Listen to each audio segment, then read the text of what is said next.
এক হুমায়ুনকে আরেক হুমায়ুনের আমন্ত্রণ। আগামী 11ই ফেব্রুয়ারি রেজিনগরে বাবরি মসজিদের জন্য প্রস্তাবিত জমিতে আনুষ্ঠানিকভাবে কাজ শুরু হবার কথা রয়েছে। আর সেদিনই দেবরাত তৃণমূল বিধায়ক প্রাক্তন আইপিএস হুমায়ুন কবিরকে আসার জন্য আমন্ত্রণ জানালেন সাসপেন্ডেড বিধায়ক হুমায়ুন কবির। যদিও প্রাক্তন আইপিএস হুমায়ুন কবির তিনি জানাচ্ছেন যে হাতে সময় থাকলে তিনি অবশ্যই আসবেন। ভরতপুরের বিধায়ক হুমায়ুন কবির নতুন দল গড়ছেন এবং ইতিমধ্যেই মোহাম্মদ সেলিমের সঙ্গে বৈঠক পর্যন্ত করেছেন এবং 11 তারিখ তার যে প্রতীক্ষিত বাবরি মসজিদ তার ভিত্তিপ্রস্তর স্থাপনের একটা উদ্যোগ নেওয়া হয়েছে তার তরফ থেকে। সেই প্রেক্ষাপটে আমাদের সঙ্গে রয়েছেন আর এক হুমায়ুন কবির, যিনি ডেবরার বিধায়ক, ডেবরার তৃণমূল বিধায়ক।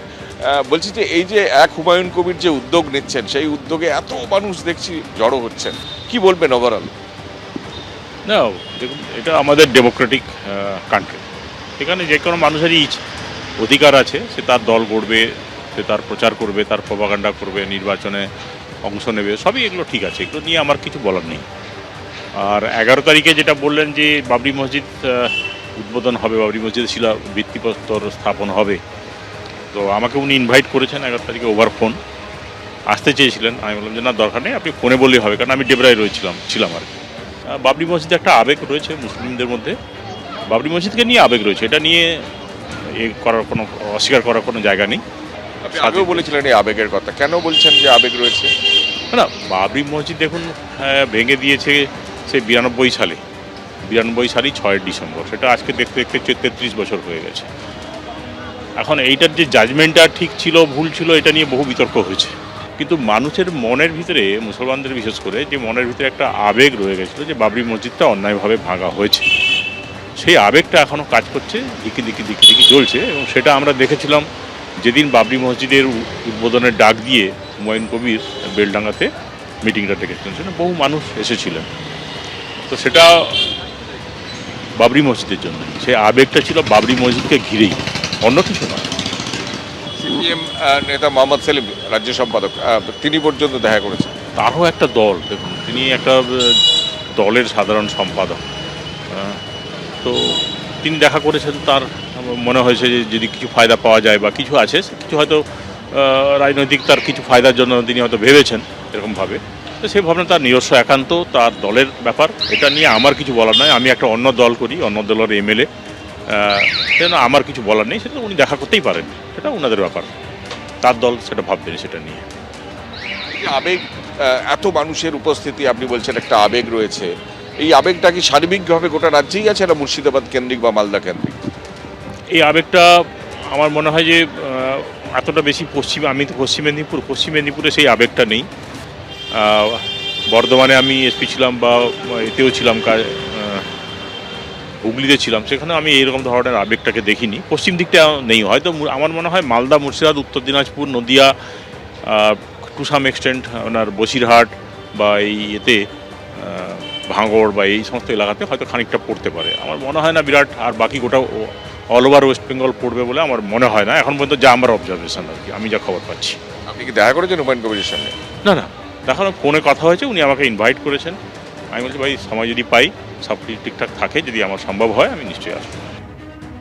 11ই ফেব্রুয়ারি বেলডাঙ্গা আসতে দেবরার তৃণমূল বিধায়ক প্রাক্তন আইপিএস হুমায়ুন কবিরকে ফোন করলেন ভরতপুরের সাসপেন্ডেড বিধায়ক হুমায়ুন কবির। কি বললেন তিনি, শোনাবো।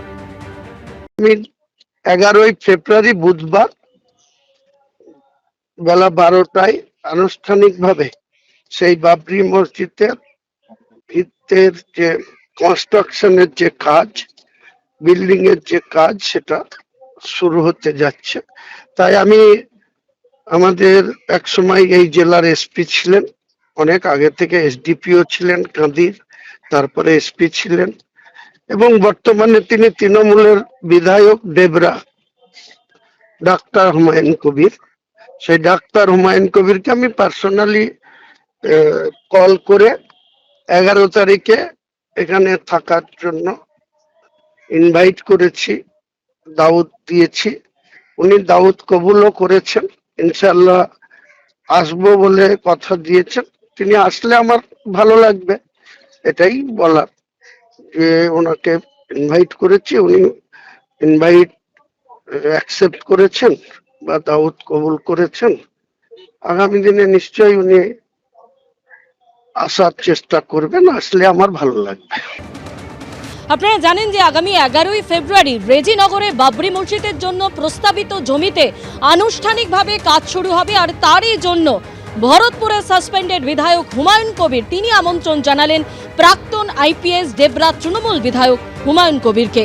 যদিও ডেবরার বিধায়ক তিনি বলছেন যদি হাতে সময় থাকে তাহলে তিনি আসবেন। বাবরি মসজিদের কাজ দেখতেই হুমায়ুন কবিরকে আমন্ত্রণ জানালেন আরেক হুমায়ুন কবির। প্রাক্তন আইপিএস হুমায়ুন কবিরকে ফোন করেন ভরতপুরের সাসপেন্ডেড বিধায়ক। বাবরি মসজিদ নিয়ে নতুন সমীকরণের জল্পনা বাড়িয়ে আমন্ত্রণ। যদিও ডেবরার বিধায়ক তিনি বলছেন সময় পেলে অবশ্যই আসব।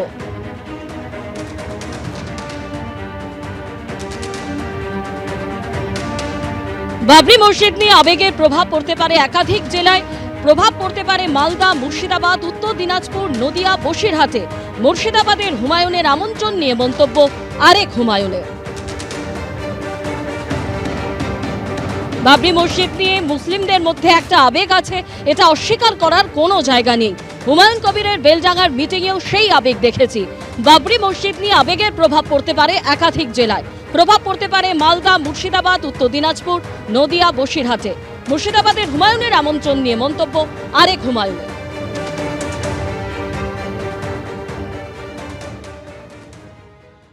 বাঁকুড়ায় বিজেপি কর্মীর দাদাকে খুনের অভিযোগ, প্রতিবাদে বিক্ষোভ। সেই ছবি রাখবো আপনাদের সামনে। দুই তৃণমূল কর্মীর বিরুদ্ধে বিজেপি কর্মীর দাদাকে পিটিয়ে খুনের অভিযোগ উঠেছে। বাঁকুড়া পুলিশ সুপারের অফিসের সামনে ধর্নায় বিজেপি সাংসদ সৌমিত্র খাঁ। পিন্টু রায় নামে অভিযুক্ত এক তৃণমূল কর্মীকে গ্রেফতার করেছে ইন্দাস থানা। ইন্দাসে গতকাল বিজেপি কর্মীর দাদা সুজয় রংকে বেধড়ক মারধর করা হয়। অভিযোগ পরিবারের।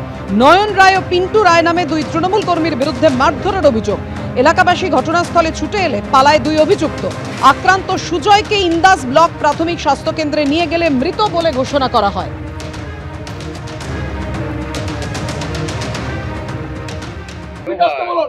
এসপি কি এমন হলো ওটা যে এসপি ফোন ধরবে না আমাদের? এসপি হলো নাকি? এসপি হলো? আমরা মেম্বার অফ পার্লামেন্ট, আমরা জনপ্রতিনিধি রাইটস আছে। এসপি শুধু তৃণমূলের চামচাগিরি করছে। ভেবেছিলাম ভদ্রলোক, আসলতলা ছেলে ভদ্রলোক হবে, একটা অমানুষ দেখছি। চারবার এই যে আগে একটা মার্ডার হয়েছিল ফোন করেছিলাম ধরেনি, আজকে মার্ডার হয়েছে ফোন করেছি ধরেনি। পোস্টমর্টম পর্যন্ত করতে দেখছি না, এখনো পোস্টমর্টম পর্যন্ত করতে দিচ্ছে না। এসপি নিজেকে বাহাদুর ভাবে, এটা সমাজের কলঙ্ক, এগুলো এরা আসলতলার কলঙ্ক। এরা সব চোর, সবগুলো বসে আছে, আমাদের পোস্টমর্টম পর্যন্ত করতে দিচ্ছে না। আপনারা চিন্তা করে দেখুন, গতকাল রাত্রিতে আপনার মার্ডার হয়েছে, আজ পর্যন্ত পোস্টমর্টম করতে দিচ্ছে না। কত লজ্জার ব্যাপার! পোস্টমর্টম পর্যন্ত ডাক্তার নেই, পোস্টমর্টম করার জন্য আয়ও নেই। ওখানে যারা অপরাধী তাদেরকে ধরছে না। হায়দার আলী বলে একজন ফাঁড়ির একজন ইন্সপেক্টর আছে, সে হায়দার আলী এগুলো করাচ্ছে। সে হায়দার আলী বারবার করে এগুলো ডিস্টার্ব করছে, বারবার করে হায়দার আলীকে দাও, এটা করানো হচ্ছে। এটা খুঁজে পাচ্ছি না। আর এসপি কি এমন নিজেকে মনে করছে যে এসপি আমাদের ফোন ধরবে না? এবিপি আনন্দ, এগিয়ে থাকে, এগিয়ে রাখে।